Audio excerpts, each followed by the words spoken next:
ఈ రోజు జూలై 7వ తేదీ మంగళవారం. బంగారం ధరలు ఎలా ఉన్నాయో చూద్దాం. 24 క్యారెట్ల 10 గ్రాముల బంగారం ధర 1,46,620గా ఉంది. 22 క్యారెట్ల 10 గ్రాముల బంగారం ధర 1,34,400 వద్ద ఉంది.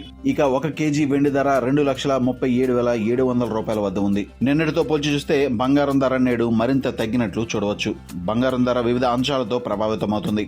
బంగారం ధరలను ఎక్కువగా అంతర్జాతీయంగా పసిడి ధరలు, కరెన్సీ మారకం రేట్లు, ఆర్థిక పరిస్థితులు, స్థానిక డిమాండ్ వంటి అంశాలు ప్రభావితం చేస్తుంటాయి. నేటి బంగారం ధరలను గమనించడం వల్ల కస్టమర్లు ప్రస్తుత ధరల స్థాయి ఎంత ఉందో తెలుసుకునే అవగాహన కలిగి ఉండటానికి ముందే వీలవుతుంది. జూలై నెలలో హైదరాబాద్ లో బంగారం ధర 1,40,700 నుంచి 1,47,000 మధ్య నమోదైంది. తాజాగా ఫెడరల్ రిజర్వ్ వడ్డీ రేట్లను పెంచే అవకాశం ఉందనే వార్తలు నెమ్మదిగా తగ్గుతున్న నేపథ్యంలో బంగారం ధరలు మళ్లీ పెరిగే అవకాశం ఉందని నిపుణులు అంచనా వేస్తున్నారు. ముఖ్యంగా అమెరికా డాలర్ విలువ బలపడడంతో బంగారం ధర మళ్లీ తగ్గడం ప్రారంభించింది.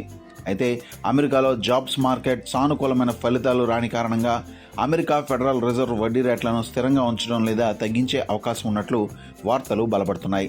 ఈ నేపథ్యంలో కూడా బంగారం ధరలు పెరిగేందుకు దోహదపడే అవకాశం ఉంది. బంగారం ధరలు గడిచిన ఏడాది కాలంగా గమనించినట్లయితే దాదాపు 70% వరకు పెరిగినట్లు చూడవచ్చు. బంగారం ధరలు ముఖ్యంగా పెరగడానికి ప్రధాన కారణం అంతర్జాతీయ మార్కెట్లో బంగారాన్ని ఒక సేఫ్ ఆస్తిగా భావించి పెద్ద ఎత్తున ఇన్వెస్టర్లు పెట్టుబడి పెట్టడమే అని నిపుణులు పేర్కొంటున్నారు. దీనికి తోడు డాలర్కు ప్రత్యామ్నాయంగా పలు దేశాలు సెంట్రల్ బ్యాంకుల్లో బంగారం విలువను పెంచుకుంటున్నాయి. తద్వారా భవిష్యత్తులో అమెరికా కరెన్సీ పైన ఆధారపడకుండా బంగారం బ్యాలెన్స్ చేస్తుందని ఆర్థిక నిపుణులు భావిస్తున్నారు.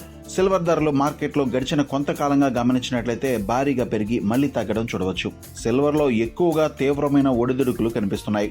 ఎందుకంటే ఈ సంవత్సరం ప్రారంభంలో జనవరి 23వ తేదీన గమనించినట్లయితే 1 కేజీ వెండి ధర 4 లక్షల రూపాయల వరకు వెళ్ళింది. మళ్లీ అక్కడి నుండి దాదాపు 2 లక్షల రూపాయలు తగ్గి సిల్వర్ ధర ప్రస్తుతం 2,30,000 నుండి 2,50,000 రూపాయల మధ్యలో ట్రేడ్ అవుతున్నట్లు చూడవచ్చు. సిల్వర్ ధరలు పెరగడానికి ప్రధానంగా అంతర్జాతీయ మార్కెట్లో ఉన్న డిమాండ్ ఒక కారణంగా చెప్పవచ్చు. ఇండస్ట్రియల్ డిమాండ్ కారణంగానే సిల్వర్ ధర భారీగా పెరుగుతుందని నిపుణులు పేర్కొంటున్నారు.